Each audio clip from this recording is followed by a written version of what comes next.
Is called appropriation.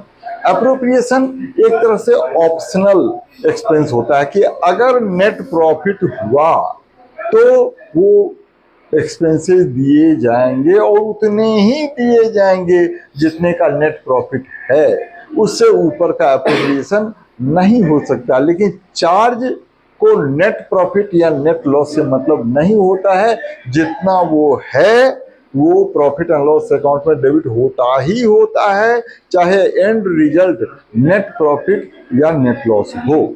समझ में आ गया? तो ये जो प्रोविजन एक कंपलसरी एक्सपेंस है, ये तो समझ में आ गया। ये compulsorily profit and loss account में डेबिट होता है। प्रोविजन फॉर डेप्रिसिएशन होता है, प्रोविजन फॉर डाउटफुल डेट होता है। क्लियर? और भी हो सकते हैं, ये दो पॉपुलर एग्जांपल्स हैं। अब जरा रिजर्व का मतलब भी अभी समझे कि रिजर्व एक एप्रोप्रिएशन होता है, that is part of profit kept aside to meet unknown future liabilities और लॉसेज, जिसके बारे में हमको पता नहीं है फ्यूचर में क्या हो सकता है।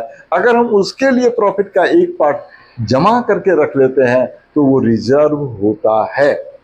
Clear?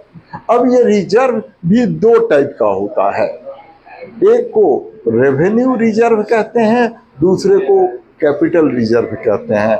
Revenue reserve is created out of revenue profit. अब ये रेवेन्यू प्रॉफिट क्या होता है? रेवेन्यू प्रॉफिट होता है जो नॉर्मल कोर्स ऑफ बिजनेस में बिजनेस गुड्स और सर्विसेज को सेल करता है, उससे एक्सपेंसेस को माइनस करता है, वो जो प्रॉफिट बचता है net profit. Clear? That is उससे जो रिजर्व क्रिएट करते हैं वो रेवेन्यू रिजर्व होता है। और कैपिटल रिजर्व कैपिटल प्रॉफिट से क्रिएट होता है। अब ये कैपिटल प्रॉफिट क्या होता है? कैपिटल प्रॉफिट दो तरीके से होता है।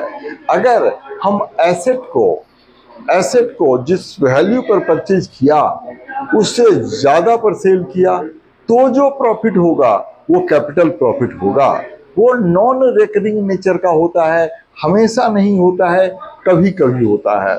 और इसी तरह से कोई लायबिलिटी बिजनेस को कम पे करनी पड़ जाए, जितना देना था उससे कम देना पड़ जाए, that is also capital profit.